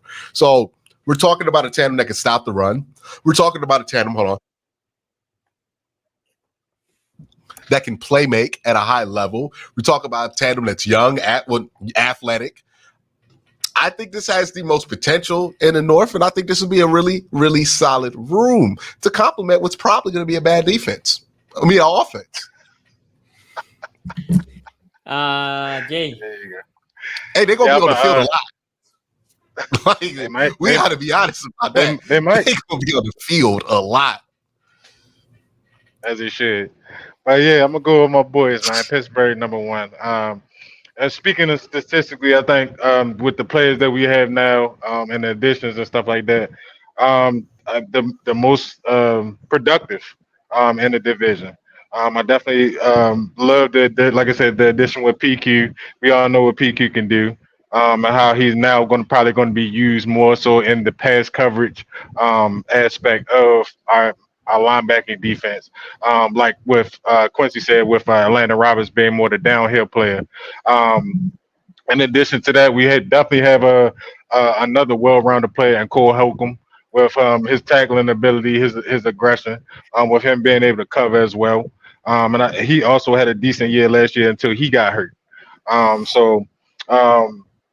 Speaking on, like I said, Landon Roberts, I love the production and stuff that he had last year, with him kind of like being the linebacker that stood the test of time, and the injury bug that went around Pittsburgh. I like the rookie, and I want to see what the rookie does, Peyton Wilson. I hope that he gets time to play. Say it again. That's where you lose me. That's what that's I'm fine. not a fan That's of fine. a linebacker ain't got no knees. That's absolutely. That's why he don't play with pads down there. So like, him and Lonzo Ball fighting for the same knee membrane. But I mean, if I got a chance to watch him in camp, everybody's a camp star. So that's not to try to say who he can be. Who he will be, but who he can be. And I've seen a lot of good things. He's very, very fast. Like I said, I would love to see him get on field and get the chance. I think we got a good piece with the return of Tyler Matakevich. People don't really talk a lot about, but he was previously with Pittsburgh maybe 4 years ago, and then spent the last 4 years in Buffalo. Majority playing special teams, but he does have some middle linebacking experience. And like I said, I like to see it. Mark Robinson. A lot of people. I personally think that Mark Robinson may fizzle out within the next year or two, just because he hasn't made a significant amount jump. But I think that with the team that we have now and the depth that we have now at linebacker, I put them at number one because I don't think depth wise, any other team in the division, could match with us. So yeah, I mean that's why I got my team number one. By the way, just to defend my take there earlier about the Travis Kelce thing, the team I did put at number 2 held Travis Kelce to 4 receptions, 3 yards. I mean, four targets, 3 receptions, 16 yards. The Ravens gave up. You remember when they gave up, Sonny, in that game to Travis Kelce? 100 something. It's worse than that. No. This is a conference championship game. Yeah, it was 100 something. 11 targets, 11 catches. Yep. 116. That was just 10 yards every time. Just gash. I also think, if I can remember correctly, and I don't have the breakdown, I think Kelce basically killed us in that first half, and then he was quiet. Maybe he made a play here or there in the second half. Most of that happened in the first half, and then they adjusted. Nah, he scored at the end, did he? I don't know. That game was ugly. I got to rewatch it. Ace, who's your number 2? One. Sorry. It's the Cincinnati Bengals, man. I think when it comes to the tandem, we know this tandem. We've seen them. When it comes to the numbers, they lead the division in interceptions. We know about Logan Wilson, most interceptions in the league for linebacker since 2020. When it comes to Jermaine Pratt, like at first I assumed Jermaine Pratt had a down year as well. But when you look at some of the numbers that he has, I think that you could say possibly in coverage, even though he only still allowed 2 touchdowns, which he did the year prior. He had 2 interceptions like he did the year prior. Actually had more tackles than he did the year prior. I just think the only difference was he was better in coverage in 2022 than he was in 2023. He had 118 tackles. He only had a 6.3 missed tackle rate. So to me, I initially assumed he was like far worse than he was, but when you look at the numbers, he wasn't that bad. When you look at Logan Wilson, the last 2 years, pretty similar numbers as well. When you look at the quarterback rating, they are the best in the division when it comes to that. They have like an 83.20 rating versus some teams that have a 105. Yards after catch, they are the lowest in the division based off of average. The one thing that they don't really get, though, is sacks. So they are last in the division when it comes to them getting sacks and stuff like that. Missed tackle percentage, they're near the top of the division at 5% combined. Combined tackles with them together, they are in second place in the division, only behind, I believe, the Ravens, just because I got Roquan by itself.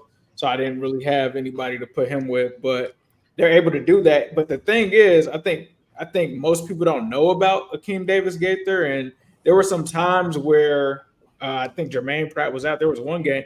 He had 17 tackles in that game. So the issue with Akeem Davis-Gaither is he can't get on the field because he plays behind Jermaine Pratt and Logan Wilson. But when his name has been called, he has made plays. I think there was one game where he had an interception, I believe, against Lamar.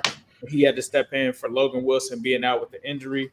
So they have him. They also have a guy by the name of Joe Bacci, who stepped in the Super Bowl year and made plays for them, a huge play that actually stopped, I believe, Derrick Henry from scoring on a touchdown. So Joe Bacci is like the 4th linebacker that they have from that standpoint. But I think the fact that they are the most tried and tested in the division, and you kind of know what you get from them versus some of the other teams in the division, I think is why you had to put Cincinnati number 1. Yeah, and I also have Cincinnati as number 1. I have to agree. They had the better depth. They had the better depth. And they are. Well, I'm a big believer in Wilson, but I also agree they don't have. Neither of those are super flashy. Like Patrick Queen flashes a lot because of all the sacks, right? And in the case of Rowe, also he, as I stated, he has commanded this Ravens defense completely changed and all that.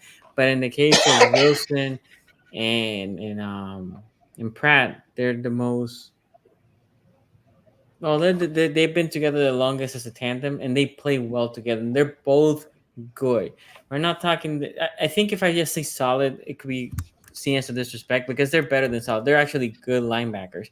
And then I like Ace was saying, I do believe Gators is also a really good linebacker. If one of those guys goes down, they have another good linebacker to come for them. I think Cincinnati sometimes gets overlooked on the linebacker position. Not necessarily in this pot, but in the league. And I do think Cincinnati has a great linebacking core. That being said, this is because this ranking was messy versus other rankings we had. They're very straight. Overall, between the four of us, we had Cincy 1 with a point total of 1.75. Steelers second, Ravens third, and the Browns was the only consistent fourth on this rankings. And I believe that's the first time the Browns have been last throughout the whole rankings of the roster so far. The fan vote here, where's the fan vote here? Fan vote here has the Ravens first, Browns second, Bengals third, Steelers fourth, so a little bit different than what we have it. Jay. Disrespect for him. I told you they're a bunch of Browns fans. That's okay. It's crazy. What they about to trade for Brandon Aiyuk to play linebacker? That being said, we'll be back here next week with the corner show, which will be another fun one. I cannot wait. I can already. What do you mean a fun one? What are we about to debate here? What are we debating? It's a debate after number 2. Hold on. He gonna debate the rookie. Real quick, Sonny. We all have preseason games this weekend, unless you guys want to do like some videos or something. What are you guys' thoughts on this weekend, real quick, for all of your teams going into the preseason?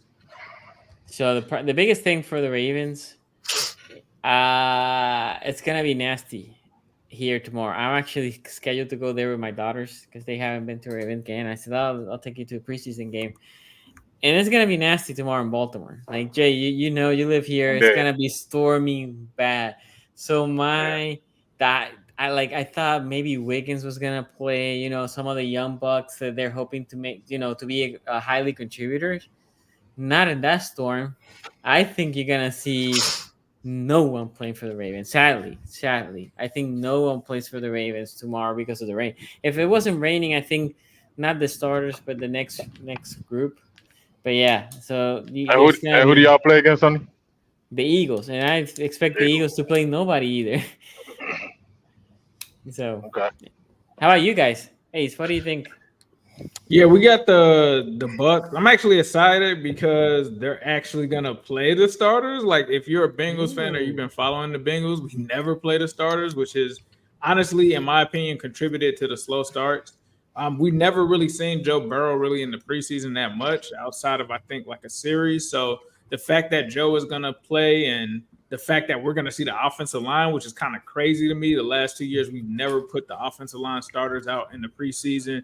I think that they've learned their lesson from that. And we're going against the Bucks, so I think it's a good test, especially you talk about Vita Vea, Kalijah Kancey on that D-line. So I'd like to see how they hold up. Don't expect Mike Evans to play. I'm going to be looking for the most part at Cincy's cornerbacks because I feel like that's the weakness of the team right now. Also the pass rush. So I'm looking more so at the defense. Also excited to see what some of the young receivers do in that game and, you know, who's starting and who's getting reps and stuff like that, especially Amarius Mims versus Trent Brown. That's been interesting. So waiting to see how that goes as well. So I think this might be the only game you see the starters for the Bengals. So this is probably the one I'll be tuned into. So there's the season debut of Slim Shady over there. Cute. Yeah, the Browns are playing some starters this preseason game, but not all starters. We still don't know if Deshaun Watson's going to play. He's not playing in this one, but we don't know if Deshaun Watson's going to play in the preseason period. We know guys like Miles definitely not playing. Zadarius probably not playing. But you're going to see Jameis Winston, probably Jerry Jeudy, probably Elijah Moore, get a look at this new offense, get a gauge on some things. We know what this Browns team is. They're returning a lot of the same players. So there's really not much you can glean from a preseason game, but you do want to see somebody like Jerry Jeudy get comfortable. And Jay. Yeah, I'm again we play Houston. And I'm optimistic about it as well, man. I think of course, we're not going to play too many starters. I know Justin Fields is going to start. I think we'll see a little bit of Jalen Warren and maybe Najee Harris. Hopefully, we see a shuffle of that old line to see what it is that works for us and what doesn't work for us. I think it'll be a good test for our cornerbacks, our defensive backs. To go against Houston with that loaded wide receiver core. Even though I'm pretty sure Stephon Diggs and Nico Collins and they won't play. But yeah, we'll have a lot of young guys in the game, and it's good to see. It's going to be good to see how they place in the division, well, in the league period, and see if they can kind of like catch up to the NFL speed. Yes. Okay, so come back next week. We'll give you our thoughts of what we saw in the game. If there's any thoughts to give, maybe Aiyuk is a Steeler, maybe not. We'll see with that, and we'll be ranking the DB or the corner room next week. Can we skip corners next week? Let's skip corners. Let's go to safety. I'm gonna say, what's the debate gonna be? We know number one. We know number 4. We can go safety if you guys prefer. Safety. I'm just messing with you. I'm just messing with you. Hey. Corners. Okay, well, we'll see Marlon you guys. Humphrey still play football. I forgot he played football. Have y'all forgot about Marlon Humphrey? I love playing Marlon Humphrey. Y'all remember when Marlon Humphrey was good? Remember when like people were like, "Damn, this is one of the best." Then what happened? Now he got a good. You know what he does? He got a good podcast. He does a nice podcast. Okay, I told Sonny on the Ravens defense. Roquan got a podcast. Bro has no Marlon. podcast? Yeah, he got a podcast. He do a show with I think Bobby Baltimore or something like that. No, Bobby Tresson. He goes there sometimes, but he does. Yeah, y'all got some good media figures. Okay, we'll see y'all next time. Till next time, my guys. Hit the bell, subscribe. Peace out. All right.